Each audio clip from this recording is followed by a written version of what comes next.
আসসালামু আলাইকুম ভিউয়ার্স, আশা করি সবাই ভালো আছেন। মাছ চাষের অভিজ্ঞতা শেয়ার করতে আবার আপনাদের মাঝে হাজির হলাম। আজকে আমি আলোচনা করব পাঙ্গাস মাছ চাষ পদ্ধতি এবং পাঙ্গাস মাছের কি কি রোগ হতে পারে, রোগ প্রতিরোধ ক্ষমতা কিভাবে করবেন সে সম্পর্কে আজকে আমি গুরুত্বপূর্ণ আলোচনা করব এবং কি ভিটামিন প্রয়োগ করবেন সে বিষয়ে বিস্তারিত আলোচনা করব। তার আগে বলে নিচ্ছি, আপনারা যদি আমার চ্যানেল নতুন হয়ে থাকেন এখনই সাবস্ক্রাইব করে নেন এবং আরো নিত্য নতুন ভিডিও পাওয়ার জন্য পাশে থাকা বেল আইকনটি প্রেস করে নেন। আপনারা প্রথমে পাঙ্গাস মাছ চাষের জন্য কিভাবে পুকুর প্রস্তুত করবেন। তো পাঙ্গাস মাছের কালচারের জন্য পুকুর প্রস্তুত। আপনাকে প্রথমে যদি পুরাতন পুকুর হয়ে থাকে তাহলে সেগুলো প্রথমে ভালোভাবে শুকিয়ে ফেলতে হবে। 7 থেকে 8 দিন আপনার পুকুরটি শুকানো অবস্থায় রাখতে হবে। তারপর আপনাকে পুকুরে 3 থেকে 4 ফিট পানি প্রয়োগ করতে হবে।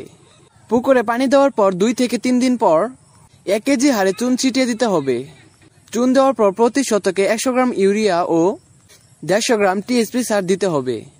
এই সারগুলো দেওয়ার ফলে পুকুরে অতিরিক্ত খাদ্য ফলন করতে সাহায্য করে। তো ভিউয়ার্স, আপনারা চাইলে এই সারগুলো দিতে পারেন। সারগুলো দেওয়ার পর পাশাপাশি প্রতি শতকে 3 কেজি হারে গোবর ছিটিয়ে দিবেন। এতে করে প্রাকৃতিক খাবার তৈরি করতে সাহায্য করবে। পাঙ্গাস মাছের পোনা কালচারের ক্ষেত্রে কিভাবে বড় সাইজের পোনা মজুত করবেন, কিরকম সাইজের পোনা মজুত করবেন, যেমন আপনার 100 পিসে 1 কেজি, 50 পিসে 1 কেজি, 30 পিসে 1 কেজি। তো আপনি এই সাইজের পোনা পুকুরে মজুত করবেন, তাহলে আপনার রোগবালাইটি কম হবে এবং গ্রোথ দ্রুত আসবে। আপনারা যারা পুকুরে পোনা কালচার করতে চাচ্ছেন তারা প্রতি শতাংশে 100 থেকে 120 পিস পোনা মজুত করতে পারবেন, অর্থাৎ এগুলো কালচারের জন্য দিতে পারবেন। আপনারা চাইলে পাশাপাশি কিছু কাপ জাতীয় মাছ দিতে পারেন, এতে করে খাদ্য খরচটা উঠে আসবে। কাপ জাতীয় মাছ যদি একটি পুকুরে আপনি 20,000 পাঙ্গাস মাছের পোনা দিয়ে দেন তাহলে এখানে 3 থেকে 4,000 পিস কাপ জাতীয় মাছের পোনা দিতে পারেন।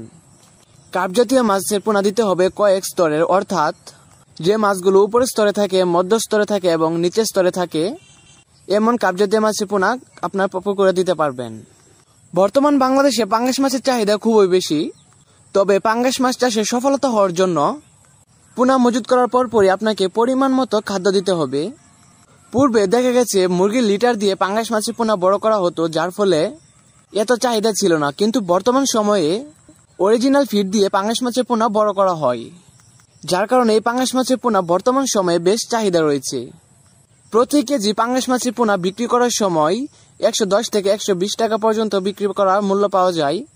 যদি 15-16 পিসে 1 মণ হয়ে থাকে তাহলে এরকম সাইজ করতে পারলে আপনি 110 টাকা অথবা 120 টাকা কেজি পর্যন্ত বিক্রি করা যাবে।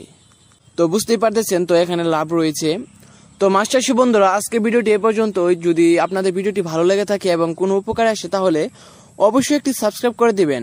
তো ভিডিওটি শেষ পর্যন্ত দেখার জন্য সকলকে ধন্যবাদ।